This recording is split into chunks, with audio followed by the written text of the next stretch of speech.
The opposition leader in Belarus said Tuesday that she has fled to Lithuania following widespread protests against the contested re-election of strongman President Alexander Lukashenko. Svetlana Tikhanovskaya, a 37-year-old former English teacher who took over her husband's campaign after he was jailed, told supporters that the decision to leave the country was her choice and made to protect her children. "It was a very hard decision to make," she said. "I know that many of you will understand me, many others will condemn me and some will even hate me. But God forbid you ever face the choice that I faced. So, people, take care please. No life is worth what is happening now. Children are the most important thing in our lives," she said. Questions were raised on Monday about Tikhanovskaya's whereabouts when her campaign aides were unable to reach her after she left a meeting with central election officials. Her husband, Syarhei, was arrested in May after organizing pro-democracy protests and after comparing Lukashenko to a cockroach in a popular children's fairy tale.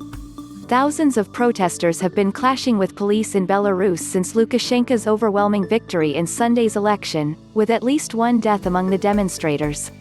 Police used tear gas, flashbang grenades and rubber bullets to try to disperse the protesters, and even beat some with batons. Lukashenko, whose rule began in 1994, has called the protesters sheep, manipulated by foreign masters. He won 80% of the vote to Tikhanovskaya's 10%, according to election officials. The Trump administration spoke out against the harsh response to protests. Secretary of State Mike Pompeo condemned the ongoing violence against protesters and the detention of opposition supporters, and said the election was not free and fair. At the White House on Monday, Press Secretary Kayleigh McEnany expressed support for the protests and questioned the integrity of the election process.